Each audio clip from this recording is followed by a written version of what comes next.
Jonathan Livingston Seagull, a story by Richard Buck.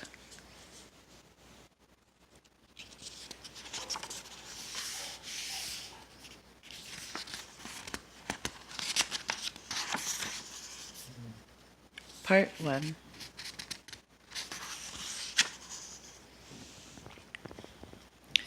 It was morning, and the new sun sparkled gold across the ripples of a gentle sea. A mile from shore, a fishing boat chummed the water, and the word for breakfast flock flashed through the air, till a crowd of 1,000 seagulls came to dodge and fight for bits of food. It was another busy day beginning. But way off alone, out by himself beyond boat and shore, Jonathan Livingston Seagull was practicing. 100 feet in the sky, he lowered his webbed feet, lifted his beak, and strained to hold a painful, hard-twisting curve through his wings. The curve meant that he would fly slowly, and now he slowed until the wind was a whisper in his face, until the ocean stood beneath him. He narrowed his eyes in fierce concentration, held his breath, forced one single more inch of curve. Then his feathers ruffled, he stalled and fell. Seagulls, as you know, never falter, never stall. To stall in the air for them is disgrace, and it is dishonor. But Jonathan Livingston Seagull, unashamed, stretching his wings again in that trembling hard curve, slowing, and stalling once more, was no ordinary bird. Most gulls don't bother to learn more than the simple facts of flight, how to get from shore to food and back again. For most gulls, it is not flying that matters, but eating. For this gull, though, it was not eating that mattered, but flight. More than anything else, Jonathan Livingston Seagull loved to fly. This kind of thinking, he found, is not the way to make oneself popular with other birds. Even his parents were dismayed as Jonathan spent whole days alone, making hundreds of low-level glides, experimenting. He didn't know why, for instance, but when he flew at altitudes less than half his wingspan above the water, he could stay in the air longer, with less effort. His glides ended not with the usual feet-down splash into the sea, but with a long, flat wake as he touched the surface with his feet tightly streamlined against his body. When he began sliding in and 2 feet up landings on the beach, then pacing the length of his slide in the sand, his parents were very much dismayed indeed. "Why, John, why?" his mother asked. "Why is it so hard to be like the rest of the flock, John? Why can't you leave low flying to the pelicans, the albatross? Why don't you eat? Son, you're bone and feathers." "I don't mind being bone and feathers, Mom. I just want to know what I can do in the air and what I can't. That's all. I just want to know." "See here, Jonathan," said his father, not unkindly. "Winter isn't far away. Boats will be few, and the surface fish will be swimming deep. If you must study, then study food and how to get it. This flying business is all very well, but you can't eat a glide, you know. Don't you forget that the reason you fly is to eat."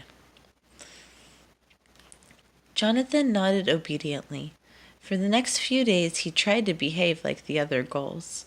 He really tried, screeching and fighting with the flock around the piers and the fishing boats, diving on scraps of fish and bread.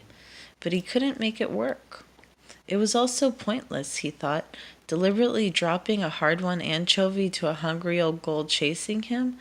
I could be spending all this time learning to fly. There's so much to learn. But it wasn't before Jonathan Gull was off by himself again, far out at sea, hungry, happy, learning. The subject was speed, and in a week's practice he learned more about speed than the fastest gull alive. From 1,000 feet, flapping his wings as hard as he could, he pushed over into blazing steep dive toward the waves, and learned why seagulls don't make blazing steep power dives. In just 6 seconds, he was moving 70 miles per hour, the speed at which one's wing goes unstable on the upstroke. Time after time it happened. Careful as he was, working at the very peak of his ability, he lost control at high speed.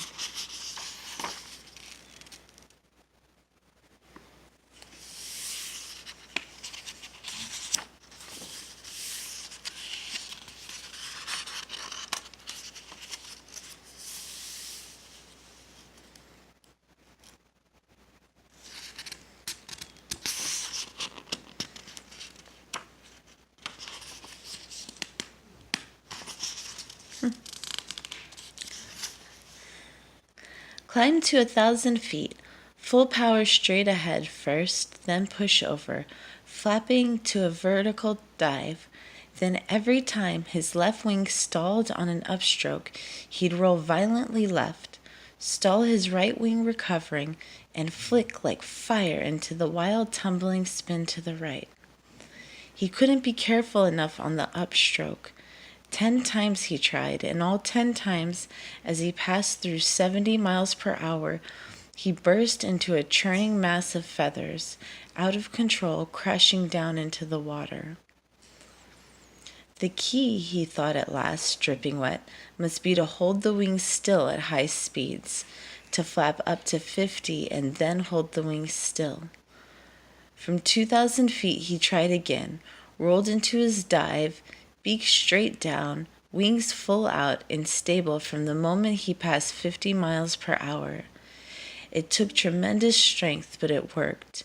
In 10 seconds he had blurred through 90 miles per hour. Jonathan had set a world speed record for seagulls. But the victory was short-lived. The instant he began his pull-out, the instant he changed the angle of his wings, he snapped into the same terrible, uncontrolled disaster, and at 90 miles per hour it hit him like dynamite. Jonathan's seagull exploded in midair and smacked down onto a brick-hard sea. When he came to well after dark, and he floated in moonlight on the surface of the ocean, his wings were ragged bars of lead, but the weight of failure was even heavier on his back. He wished feebly that the weight could be just enough to drag him down gently to the bottom and end it all. As he sank low in the water, a strange, hollow voice sounded within him. "There's no way around it. I am a seagull. I am limited by my nature. If I were meant to learn so much about flying, I'd have charts for brains. If I were meant to fly at speed, I'd have falcon's short wings and live on mice instead of fish. My father was right. I must forget this foolishness. I must fly home to the flock and be content as I am, as a poor, limited seagull." The voice faded, and Jonathan agreed. The place for a seagull at night is on shore. From this moment forth, he vowed he would be a normal gull. It would make everyone happier. He pushed wearily away from the dark water and flew toward the land, grateful for what he had learned about work-saving low-altitude flying. But no, he thought, I am done with the way I was. I am done with everything I learned. I am a seagull like every other seagull, and I will fly like one. So he climbed painfully to 100 feet and flapped his wings harder, pressing for shore.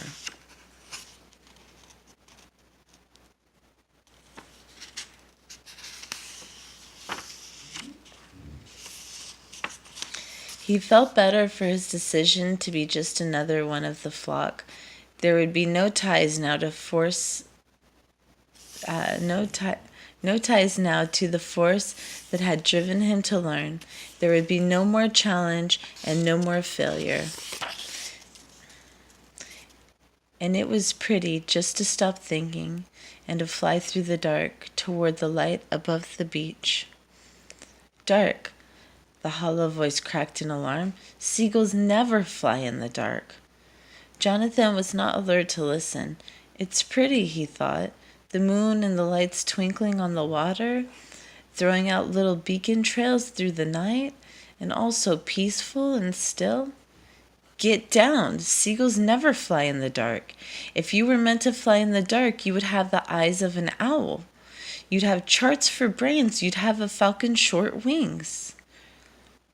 There in the night, 100 feet in the air, Jonathan Livingston Seagull blinked. His pain, his resolutions vanished. Short wings? A falcon's short wings. That's the answer. What a fool I've been. All I need is tiny little wing. And all I need is to fold most of my wings and fly just on the tips alone. Short wings. He climbed 2,000 feet above the Black Sea, and without a moment for thought of failure and death, he brought his four wings tightly into his body and left only a narrow swept dagger of his wingtips extended into the wind, and fell into a vertical dive. The wind was a monster roar at his head, 70 miles per hour, 90, 120, and faster still. The wing strain now at 140 miles per hour wasn't nearly as hard as it had been before at 70. And with the faintest twist of his wingtips, he eased out of the dive and shot above the waves, a gray cannonball under the moon. He closed his eyes to slits against the wind and rejoiced. 140 miles per hour, and under control.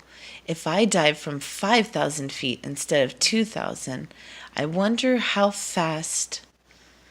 His vows of the moment before were forgotten, swept away in that great swift wind. Yet he felt guiltless, breaking the promise he had made himself. Such promises are only for the gulls that accept the ordinary. One who has touched excellence in his learning has no need for that kind of promise.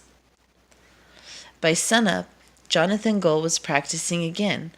From 5,000 feet, the fishing boats were specks in the flat blue water.